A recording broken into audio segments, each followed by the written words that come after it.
Qarabağın doğrudan da hər yanı gözəldir, Banu bəyim. Sən hələ Qarabağın çox yerlərini gəzməmsən, Xəsən. Elə bilirəm ki, elə burada da olmuşam. Havasına, suyuna həmişə bələd olmuşam. Düzdür, Dağıstan da gözəldir. Amma həqiqətən də elə bilirəm burada göz açmışam dünyaya.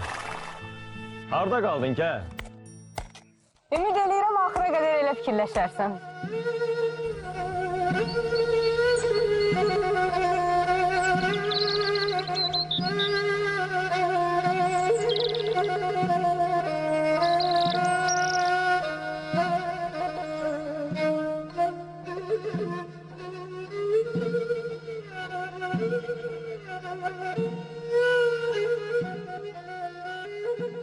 Onun dünyaya gəlişi nəinki ailəsinə, həm də Şuşa cəmaatına Tanrının sanki bir töhfəsi idi.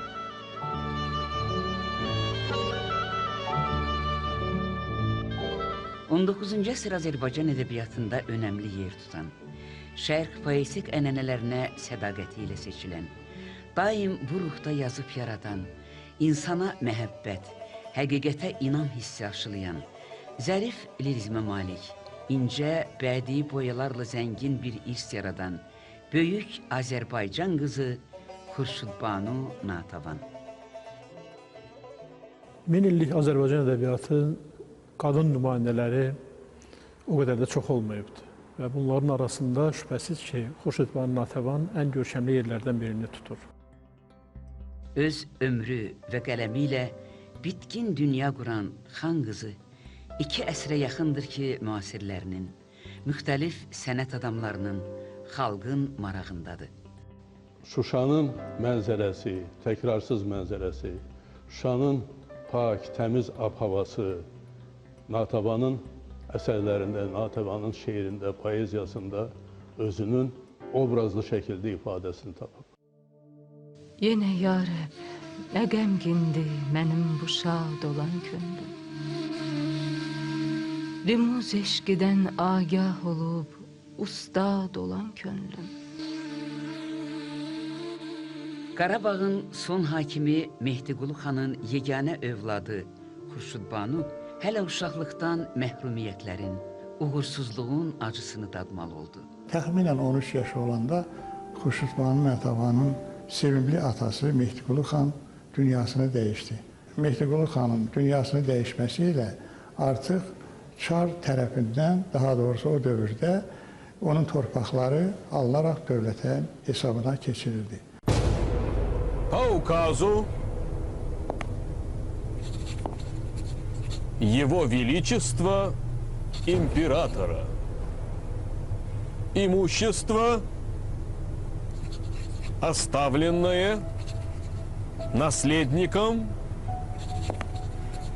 азербайджанских ханов, изымается из их рук и передается в распоряжение государства. Я извиняюсь, генерал, а если они не согласятся?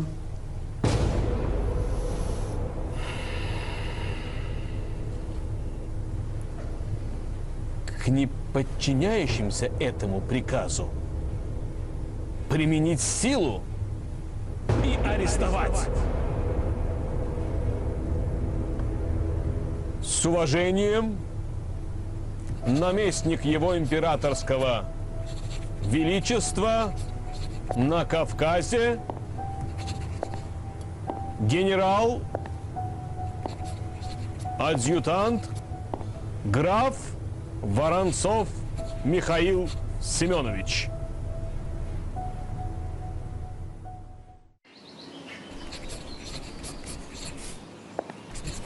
Onu vermişsə məktublar.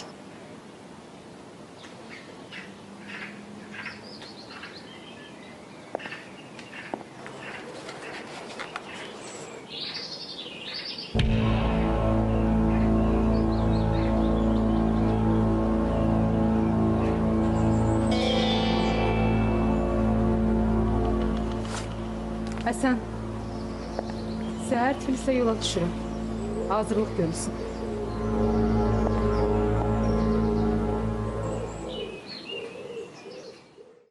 Xuşban Natəvan belə bir vəziyyətdə artıq atasının mülklərinə sahib çıxmaq üçün anası ilə 1848-ci ildə Tiflisə gedir.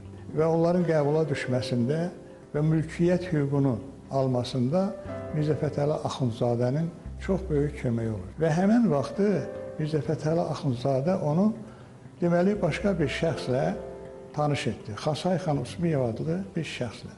Xasay xan Usmiyev isə Vorontsovun yavəri idi. General-mayor rütbəsində olan bir şəxs idi. Onun nəsli Dağıstandan idi. Milliyyətcə Kumuk idi.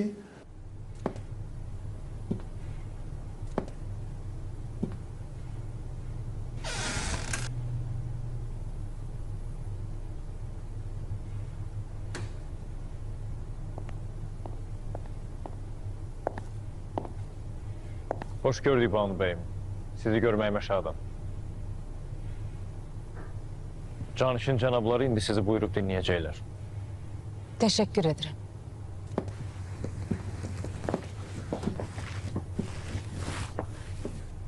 Mən sizin haqqınızda lap əfsanəyə bənzər sözlər eşitmişəm.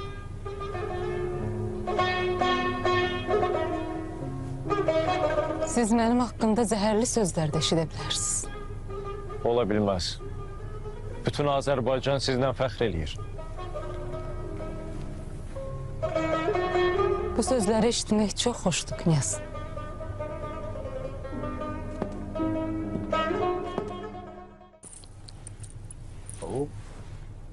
Banu xanım, hoş gəlmişsiniz. Sizi görməyimə çox şadam. Buyurun. Buyurun, əyləşin. Təşəkkür edirəm. Sizin nəslinizə böyük ehtiram hissi bəslədiyimdən əmin ola bilərsiniz. Sizin Tiflisə gəlməyinizin səbəbi mənə aydındır. Narahat olmayın.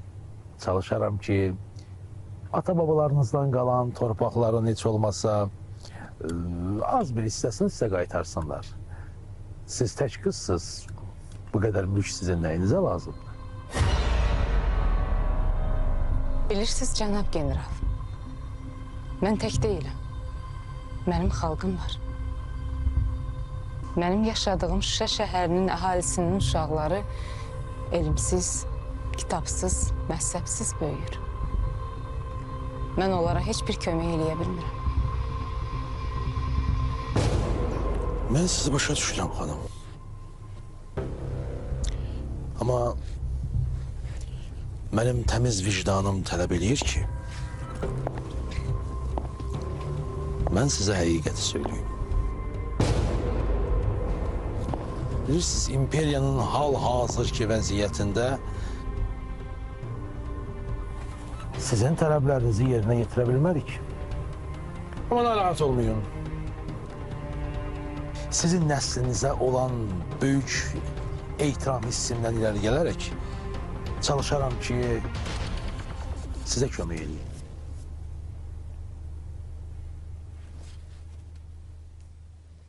Xasay xan Usmiyev mülklərin qaytarılmasında onlara yaxından köməkçi olur. Aradan 2 il sonra, keçəndən sonra o Şuşaya gələrək Xuşban Natəvanla ailə qurulmalı olur. Və bu izdivac əvvəldir çox gözəl alınır və Xuşban Natəvanı o özü ilə götürərək Dağıstana aparır O öz ata yurdu ilə onu tanış edir. 2 ilə yaxın bunlar Dağıstanı gəzir və sonra Tiflisə gələrək bir müddət orada yaşamalı olurlar. O çağlar Qafqazın mədəni mərkəzi sayılan Tiflis, Natavanın gündəlik maddi-mənəvi tələbatlarını az-çox ödəsə də, mənəvi şairanə arzuları, çağlar ilhamı, xəyalları ilə həmahəng səsləşmir. Tezliklə incəliklər yaradıcısı kimi tanınacaq bu xanımın çiçəklənən dövrü daha əlamətdar, canlı yaradıcılıq hadisələri ilə naxışlanır. Və nə qədər məşəqqətlərlə, sərt həyat imtahanları ilə üzləşsə də, o əsl Azərbaycan xanım xatınlığını əldən vermir. Tiflisə gəldikdə Xurşudbanu Natəvanı xəstələnir və Tiflisin havasını götürmür. Ona görə də həkimlərin məsləhəti ilə Xurşudbanu Natəvan Şuşaya qayıtmalı olur. Bu məqamda artıq Qasay xan Usmuyev Şuşaya özünə sığışdırmır və onların arasında bu barədə narazılıq oldu.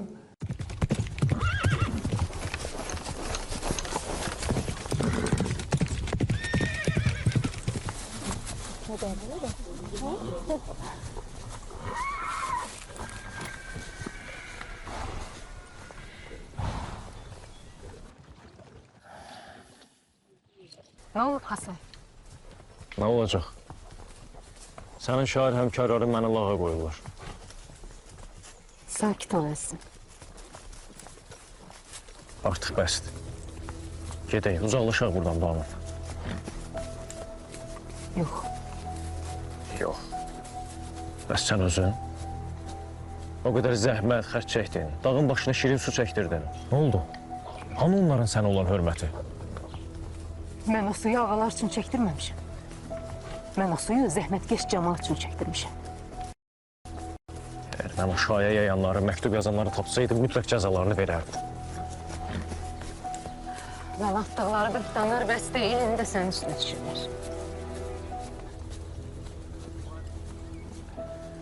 Məni Qarabağda saxlayan yalnız sənin məhəbbətindir.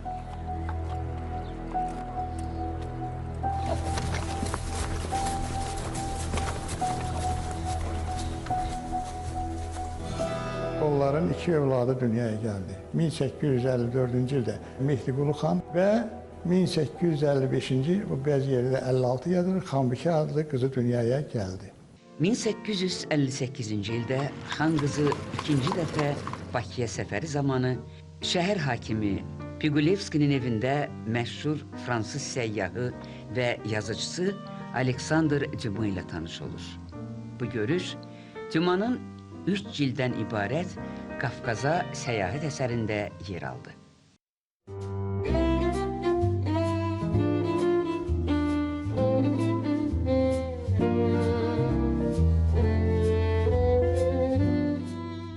Mənim dəvət olunduğum evdəki məclisdə 2 Azərbaycanlı knyaz qadını və kiçiyinin əri iştirak edirdi. Açıq deməliyəm ki, onlar gəlişimizi səbirsizliklə gözlədiklərindən bizi sevinclə qarşıladılar.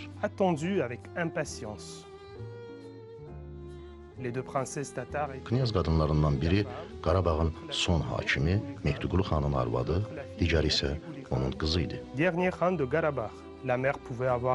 Anasına 40, qızına isə 20 yaş vermək olardı. Hər ikisi milli paltar geyinmişdi. Qızı bu bahalı, həm də zərif paltarda olduqca cazibədar görünürdü.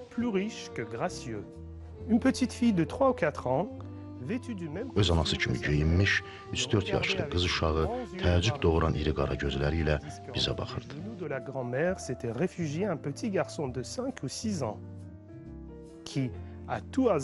Həmçinin 5-6 yaşlı oğlan nənəsinin diz üstündə oturub hər cür təsadüfə hazır vəziyyətdə xəncərinin dəstəyindən yapışmışdı. Hər iki tərəfi iti olan həqiqi xəncəri fransız analar heç vaxt uşağına əlinə verməz. İndi də heyrət eləyirəm ki, bu analar üçün bu bir uşaq oyuncağı idi.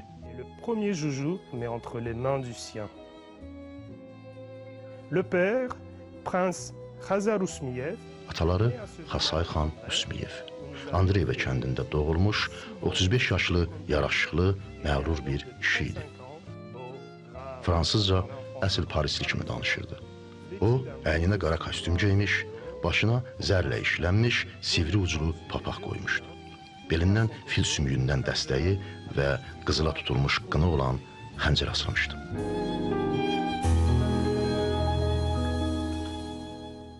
Bu görüşdən xatirə olaraq Natavanın bir tikməsini, onu hədiyyə etməsi tarixdə məlum bir faktdır. Söhbət əsnasında Natavan o Azərbaycan xanımının, Azərbaycan qadınının hansı bir mədəniyyətə malik olduğunu göstərdi. Eksotik bir səfər kimi Azərbaycandan da keçib gedən dünya üçün bu gözlənilməz bir şey oldu və onda Azərbaycanın timsalında bəlkə də ümumiyyətlə şərq qadınının məğrurluğu, dünya görüşü, öz dövrü üçün müasirliyi, xalqına məhəbbəti çox şeydir. 1864-cü ildə isə Xasay xan İsmiyev Xurşudbanu Natavandan ayrılaraq Voronejə getdi. Gəlmişəm dalınca. Qaçaq hara istəyirsən. Gedək Peterburqa, Parisə. Yox. Yox, Xasay. Yox. Gedək, xahiş edirəm. Mən səni sevirdim, Xasay. Ölənəcəm də sevəcəm. Amma öz faciəli vətənimi atıb getmək. Yox. Bu mümkün olan şey deyil. Görünür, qismətdən artıq götürmək olmazmış. Uşaqlarımız yəqin ki, yatıb. Oyadım olar. Onlar səni tez-tez xatırlayırlar, Xasay. Bilsən, bu mənim üçün nə qədər ağırdı. Yox, oyatma. Qoy körpələrim yatsınlar. Qoy atalarını həmişəlik yadda saxlasınlar.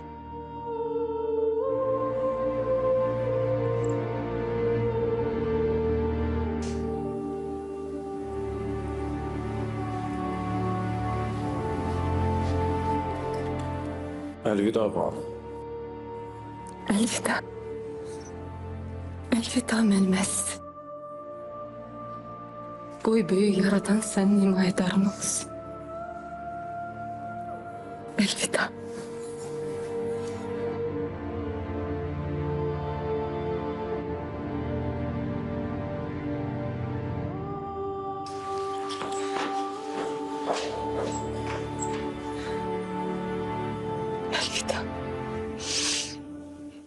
Bir məlumata görə onu orada öldürüblər, digər məlumata görə isə o özünü öldürüb özünə sui-qəsd edibdir. Və buna görə Çar bu fəlakətdən ehtiyat edərək qan bahası kimi onun övladlarına 12 para kənd verilməsini əmr etdi. Hər şey məhv olub getdi, Banu. İndi məni çox uzaq bir yerə sürgün ediblər. Mənim ölümümə heyfslənmə, Banu. Mən bu dünyadan heç olmasa sənin məhəbbətinlə gedirəm. Səni də, balalarımızı da çox sevirəm. Əlvida, Banu. Əlvida. Dilbəra, dərd-i dilimdən belə ünvan etdin. Ki qəmi hicridə dil mülkünü viran etdin. Mümkün olmaz mənə vəslin, bilirəm, həşrə kimi. Ol səbəb məskənimi, kuhu biyaban etdim. Xurşudbanu Natavanın nənəsi Gəncəli idi və məşhur Cavad xanın bacısı idi. Gəncədə isə biz bilirik ki, tarixən şeir sənət çox inkişaf edibdir. Digər tərəfdən, Natavanın ata tərəfdən qohumları da şairlikdə ad çıxarmış adamlar idi. Məsələn, Qasım bəy Zakir Natavanın qohumu idi. Əbülfət xan Tuti Natavanın qohumu idi.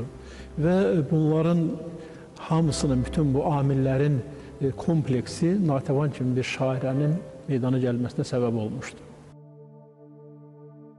Səni kimdir sevən bica, qərənfil? sənə mən aşiqi şeyda, qərənfil. Üzündən pərde-i nazın kənar et. Unutma aşiqi, haşa, qərənfil. Şuşada ilk əvvəl elə Natəvanın başçılıq elədiyi məclisi üns yaranmışdı. Sonra Mir Möhsün Ağa Nəvvabın məclisi Fəramuşanı yaranmışdı. Bu məclislərdə bir şeir yarışması gedirdi. Və bu şeir yarışmasına Natəvanın başçılıq eləməsi çox əlamətdar bir hadisə idi. Siz öz xanzadələrinizin tənəsinə baxmayaraq, bizim bu gözəl məclisi idarə edirsiniz. Şamaxıdan, Qubadan, Gəncədən, Bakıdan olan şairlər sizin rəyinizi bilmək üçün məclis-i ünsə öz şeirləri ilə buyurub. Şairlər rica eləyir ki, ilk misranı siz deyəsiz, ardını onlar desin.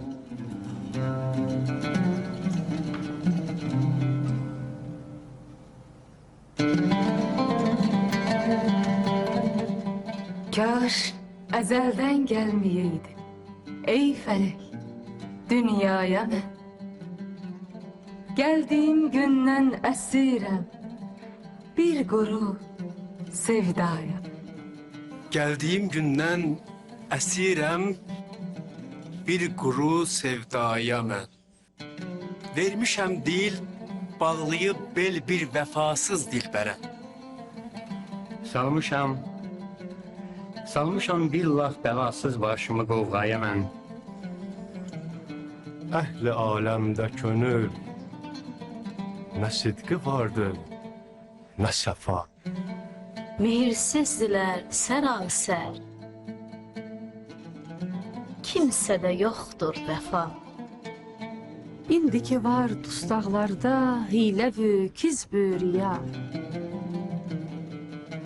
İndiki var dustaqlarda hilə və kizb-ü, riya.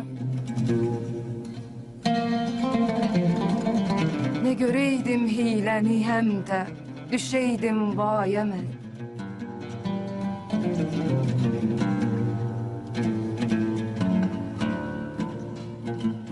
Natəvan Füzuliyə nisbətən daha sadə dildə yazırdı və bu da dövrün tələbindən asılı idi. Əgər Füzuli tutaq ki, geniş kütlələr üçün yazmırdısa, elitar təbəqə üçün yazırdı, onu başa düşənlər üçün yazırdı. Amma 19-cu əsrdə artıq biz görürük ki, dil daha sadələşir və insanların savad dərəcəsi artdıqca, savad əhatəsi artdıqca daha geniş kütlələr üçün yazılan biz şeirləri görürük. Bu baxımdan Natəvanın da şeirləri əlbəttə ki, bizdə daha sadə dildə yazılmış şeirlər kimi xarakterizə oluna bilər. 1872-ci ildən məclis saraya köçdü. Həmin məclis Xuştvan Natəvan sarayında bərpa olunarkən o Mirzə Rəhimə ona bir təxəllüs seçmələrini də tapşırdı. Mirzə Rəhim Piranla, Mirzə Sadıq Piranla məsləhətləşərək onun səhhətini nəzərə alaraq Natəvan, zərif, incə, dözümsüz təxəllüsünü ona seçdilər. Müasirlərinin şeir məclislərinin günəşi adlandırdıqları Natəvan 20 il məclis-i ünsə rəhbərlik etdi. Onun oğlu Mehdiqulu, qızı Xanbikə də qəzəllər yazar, məclis-i ünsdə fəal iştirak edərdilər. Bu ədəbi məclis Qarabağ şairləri ilə yanaşı, məşhur xanəndə və sazəndələrin də sənət meydanı idi. Şuşanın, eləcə də Küllü Qarabağın musiqi mühitinin formalaşmasında müstəsna xidmətləri olan Hacı Hüsü, Məşədi İsi, Molla Vəli, Əbdülqəni, Sadıqcan kimi sənətkarlar tez-tez burada qonaq olar, ifaları ilə məclisə can verərdilər. Xuştvan Natəvanın həyat yoldaşı Xasay xan Usmiyev dünyasını dəyişəndən sonra artıq ona çoxlu sayda elçilər düşdü Qarabağdan. Xuştvan Natəvan onların heç birisinə yaxınlıq vermədi. Seyid Hüseyin adlı adi bir papaqçıya ərə getdi. Seyid Hüseyinə ərə getməsi Xuştvan Natəvan haqqında çoxlu söz-söhbət yaratdı. Yəni Qarabağlı bəylər bundan çox incik düşdülər. Bu hardasa onların təhqiri hesab olunurdu. Ona görə də hətta Bəzi məqamlarda həcvlər yazmağa başladılar. Onu gözü götürməyənlər də olub. Hətta özünün simsarından gözü götürməyib, müəyyən nələrin hesabına həcvi yazan olub, amma Natəvan öz qadın qürurunu sındırıb ona cavab verməyib. Xurşud Banının Natəvanın ikinci nigahdan olan 5 uşaqları olub. 3'ü oğlandı, 2'si qız. Oğlanlar Mir Abbas, Mir Həsən, bir də Mir Cabbar. 2 dənə də qızı Sara xanım, Həcər xanım. O da Həcər xanımın oğlu mənim babam idi. Bir insan şairə kimi yaşantılarını, bir sevən kimi daşa dəyən oxlarını, bir qadın kimi böyük hərflə yazılası gileylərini, qəlbindəki boşluğunu Natəvan ictimai həyatda fəaliyyəti ilə doldurmağa çalışır. Zərif qadın çiyinlərinin bu qədər gərginlik, qayğı, sevgi, əzab, əziyyətlə yüklənməsi hətta düşüncələrin, təsəvvürlərin çiyinlərini əyir. Tale oyununa baş əyməyən Natəvanın ailə səadətinə xal düşsə də, çevrəsindəki qız gəlinin həyat yollarına dayaq olmaqdan zövq alır. Öz ağlı, düşüncəsi, cəsarəti ilə Azərbaycan qadınlarını fəal sabahlara ruhlandırır. Məktəbdə işlər necə gedir? Məktəbdə işlər çox yaxşı gedir. Şagirdlərin çoxu Xankəndindən gələnlərdir. Biz qızlarla bir yerdə, doğma Qarabağımızda heç kəsin eşitmədiyi o gözəl bayatılarımızı toplayıb yazıya köçürmüşük. Nə gözəl. Deyin olar bilir. Əzizim Qarabağda, gəh haran, gəh dədağda, aləm köçüb getsə də, yar qaldı Qarabağda. Azərbaycan ədəbiyyatını bütöv bir proses kimi götürsək, Xurşud Natəvanın yaradıcılığı onun ayrılmaz halqalarından və mühüm halqalarından biridir. Və təsadüfi deyil ki, Azərbaycan Respublikasında Natəvanın əsərləri dövlət varidatı elan olunubdur. Natəvanın poetik irsini oxuduqca ürək dağlayan bir qadın fəryadı eşidirik. Bu onun ailə faciəsi ilə bağlıdır. Sevimli oğlunun qəflətən cavan yaşında vəfat etməsi onun şeirlərinə bir hüzün gətirib. Yanar canım oğul, daim sənin nari fərağında. Necə pərvanələr hərdəm yanar şəmin ayağında. Gülüruyin havası ilə çıxır əflakə əfxanım. Olur bülbül nəvası gül fəraqı iştiyaqında. Sənin bəslin xəyalı ilə gözü könlüm gəzər daim. Kiçin məcnun sərgəşdə gəzər Leyla sorağında.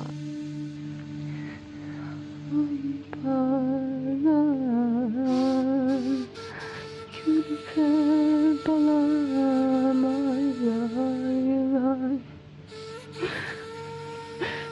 Canım balam, kürpə balam. Sevgi şeirləri çoxdur. Onun təbiətə həsr olunmuş şeirləri var və bir də onun öz şəxsi kədərinə həsr olunmuş şeirlər. Məsələn, onun təkcə öz vəfat etmiş oğluna deyil, Şuşadan Tiflisə getmiş və orada qulluğa girmiş oğlu Mehdiquluya həsr olunmuş şeirləri var idi. Natəvan bu baxımdan Azərbaycan kədər poeziyasının öncüllərindən biridir. Doğma təbiətin gözəlliklərindən ilham alan xan qızı, istedadlı şair olmaqla bərabər, həm də incə zövqə malik rəssam və bədii tikmə ustası idi. Rəssamlıq fəaliyyətini poetik yaradıcılığından bir an belə ayrı təsəvvür etməyən Natəvan, bu sənətin sirlərini BBC Gövhər Ağadan öyrənib.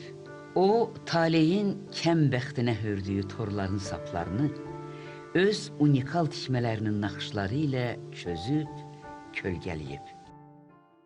Bizim dövrə gəlib çatan onun bədii irisi düşündüyümüz qədər də çox deyildi və əsas mənbə də Füzuli adına Ələzmaların üstündə saxlanılan Gül 86-cı ildə tərtib olunmuş bu albom özündə şairənin 13 qəzəlini və bu qəzəl ətrafında çəkilmiş 30-a qədər rəsmi əhatə edir. Sulu boyayla çəkdiyi bu gül təsvirlərinin yanında həm Tiflisin, həm də Dağıstanın, eləcə də Bakının görüntülərini əks etdirən mənzərələr çəkmişdir.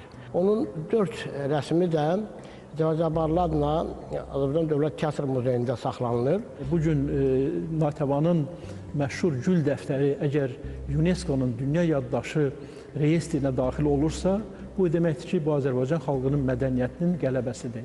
Azərbaycan xalqının ədəbiyyatının qələbəsidir və Azərbaycan xalqının qədimliyinin göstəricisidir. 1870-1880-ci illərdə xan qızının sənət çalarlı əzablı həyatında yeni mərhələ başlayır. Şair maarifin, mədəniyyətin yaranmasına kömək edərək ictimai mədəni tədbirlərdə, doğma Şuşanın abadlaşdırılmasında, yolların çəkilməsi, körpülərin salınması, məktəb binalarının tikilməsində yaxından iştirak edir. Uzaq şəhərlərdə oxuyan Azərbaycanlı tələbələrə, yoxsul alim, şair və sənətkarlara yardım edirdi. Qarabağla birlikdə bütün Zaqafqaziyanın sənət sahibləri onun himayəsinə sığınırdı. Kaspi qəzeti 1882-ci il. Xuşbanın özü də müəyyən həkimlik səriştəsi də var idi. Qudurmuş it tutanla ilan çalanı özü müalicə edirdi. O evində bir otaq ayırmışdı. Elə şəxsləri 10 gün öz yanında saxlayardı. Onların yeməyini, içməyini, davasını, dərmanısını verib, onları tam sağaltmamış heç vaxtı boşlamazdı. Bu onun böyük xeyirxahlıq idi. Mən Qarabağ xanlığından tarix roman yazmışam, öyrənə bilməmişəm ki, o dövrdə buzxananı necə yarada bilərlər. Xurşudbani Natəvan buzxana yaradıb ki, əhali birdən xəstə deyir, ürəyi buz istəyir, onu hardan tapsın? Bakıda, Bakının özündə Natəvan ilk dəfə Bakıdan Şıx kəndinə daş yol çəkdi. Natəvan o qədər xeyirxah, o qədər ürəyi geniş adam olub ki, məsələn, köç vaxtı yağışın ağzında qalan bir uşağı götürüb saxlayıb, övladı kimi böyüdüb Seyid Həsən ağa. Bu mənim nənəmin çəkdiyi sudan gəlir. Mən ondan biraz içim olar. Bunu çəkmək üçün çox yerə gedib. Bir dənə Usta Murad var idi, onunla gedib bütün kəndləri gəziblər. Deyirlər, harada yaxşı şirin su olsun ki, cəmaat onu istətsin. Sarı Baba adında bulaq var idi. 10 kilometr turba ilə gətirib çəkdiriblər bura ki, cəmaat boynunda gəzdirməsin suyu. Hamı da çox dua eləyirdi xan qızına ki, nə yaxşı suyu çəkib. O su indiyənətən buradadır, xan qızı bulağı. Bax, yenə açıram ki, baxın, gör nələr eləyib. Allah ona rəhmət eləsin.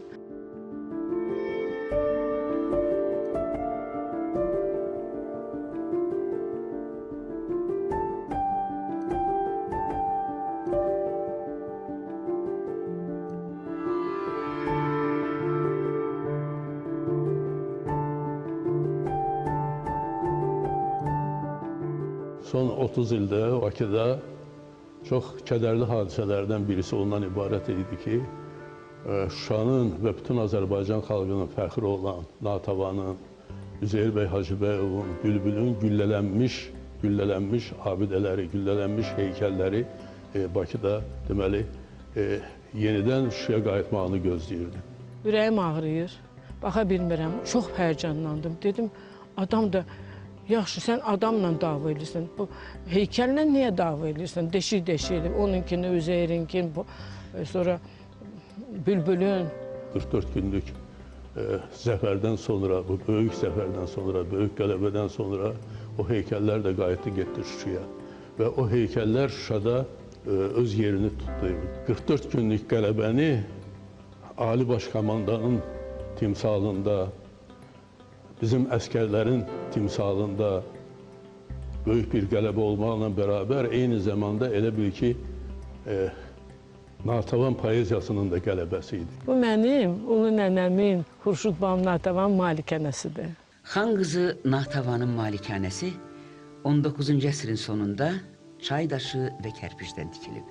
Ötən əsrin 30-cu illərində vokal sənətimizin banisi Bülbülün təşəbbüsü ilə Azərbaycanda yaradılan ilk uşaq musiqi məktəbi bu binada fəaliyyətə başlayıb. 1984-cü ildə məktəb Şuşa şəhər Niyazi adına Uşaq İncəsənət Məktəbi adlandırılıb. 1987-ci ildə binada əsaslı təmir bərpa işləri aparıldıqdan sonra Nizami Gəncəvi adına Milli Azərbaycan Ədəbiyyatı Muzeyinin Xurşudbanu Natavan adına Qarabağ filialı binada fəaliyyət göstərib. 1992-ci ilin may ayının 8-də Şuşa şəhəri Ermənistan Silahlı Qüvvələri tərəfindən işğal edilərkən, muzeydə toplanan yüzlərlə nadir sənət incisi, rəsm əsərləri, xalçalar, minyatürlər, xatirə əşyaları işğalçılar tərəfindən qəsd edilib. Ümumiyyətlə o çox xeyirxah adam idi. Qızları ərə verirdi, cehiz verirdi. Erməni var idi, xəstə qızı var idi. Gəldi ki, mənim qızım xəstədir, kömək elə. Ona pul ayırıb, verib, sağaldıb. Amma onlar bunun evini günə salıblar. O ermənilərin uçurub dağıtdığı o möhtəşəm onun o mülkü ki var, onu biraz sonralar tiymişdi. Siz təsəvvür edin ki, ona yaxın yerdə park salır bu xanım. Natavanı əlbəttə ki, ilk növbədə onun poeziyası yaşadırdı. O, Azərbaycanın vətəndaşı idi. Buna görə də bir xan qızı kimi deyilirdi. Amma o xatirələrdə böyük Azərbaycan şairəsi olmaqla bərabər bir mütəfəkkir kimi də canlanırdı. Onun bəslədiyi Qarabağ cinsli köhlənlər 1867-ci ildə Parisdə, Əlcəzairdə, 1869-cu ildə Moskvada dünya sərgisində birincilik qazanaraq qızıl medala, Tiflisdə təşkil edilən ölkə kənd təsərrüfatı sərgisində isə şairin əl işləri, becərdiyi buğda, arpa, darı sortları münsiflər heyətinin tərifnaməsinə layiq görüldü. İbrahim Xəlil xan o qədər at vurğun olub ki, onun Mirzə Camal Cavanşir yazır ki, təkcə onun ilqisində 10.000 madyan doğar at vardı.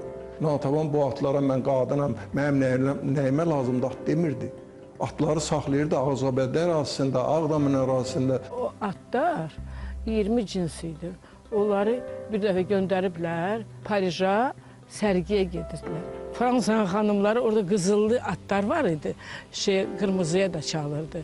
Xanımlar gedib başlarını, saçlarını eləyib qızıllı. Natavanın bugün Brüsseldə, Fransada da heykəlini qoyublar. Dövlətimiz, mən minnətdarlıq hissi bildirəm, qürur duyuram. Bu müstəqillik il olmasaydı biz yəqin ki Brüsseldə, yəqin ki Fransada Natavana heykəl qoymazdıq. Natavan haqqında İlyas Əfəndiyevin məşhur bir piyesi var və o piyes keçən əsrin 80-ci illərin əvvəllərində tamaşaya qoyuldu Azərbaycan Akademik Milli Dram Teatrında. O gün teatrda bir Natavan bayramı idi. Bu uçurumlu yolların sonunda bize öz birliğini, öz hoşbaxtlığını tapmış azad Azərbaycan gözlüyür.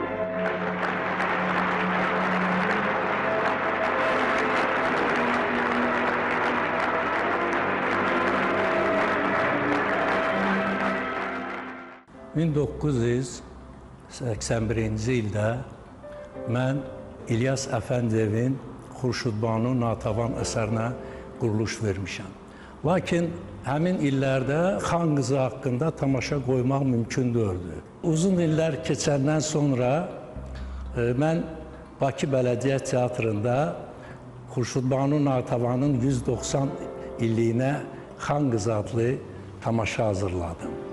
Məni sevindirən oydu ki, deməli, xan qızı obrazını məhz Amalə xanımın tələbəsi Ülviyə Rıza oynayırdı. Və mən inanıram ki, bu günləri biz bu tamaşanı göstərəndə böyük İlyas Əfəndiyevin də və görkəmli sənətkarımız Amalə Pənahovun da ruhları şaddır.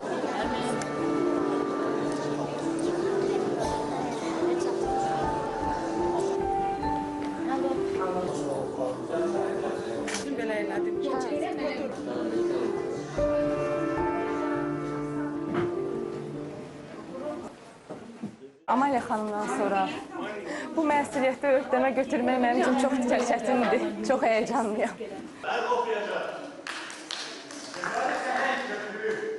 Eğer bu dünyada xoşbəxtlik deyilən bir həqiqət varsa, o yalnız insanın öz vətəninə, öz mənliyinə, öz ləyaqətinə sahib olmasındadır. Eğer ben bu məktub yazanları, şair evlatları tapsaydım, mütləq cəzalarını verəməm. Xalqın sevimlisinin həyatının son illəri daha da acınacaqlı keçdi. Yaylaqlarının, yararlı torpaqlarının xeyli hissəsini itirən Natəvan var-yoxdan çıxdı.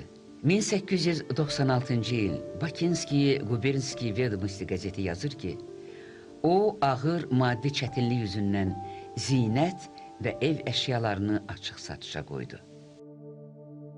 Varımdı sinədə dərdi qəmini ha, ölürəm, fəda olum sənə, gəl eylə imtihan, ölürəm.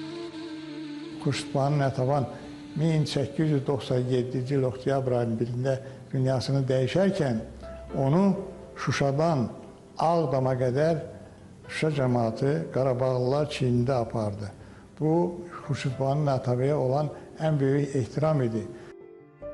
Xurşudbanu Natəvanın vəfatı onun müasirlərini, ziyalıları, şair və ədibləri ürəkdən kədərləndirdi.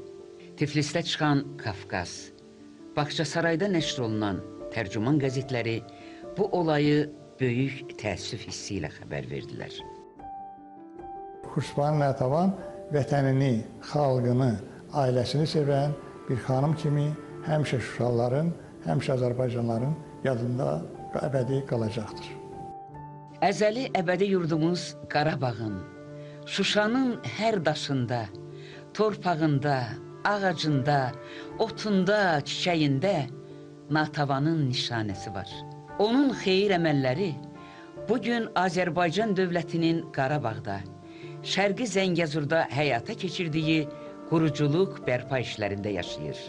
Xan qızının şad ruhu azad Şuşanın, Qarabağın əngin səmalarında dolaşır.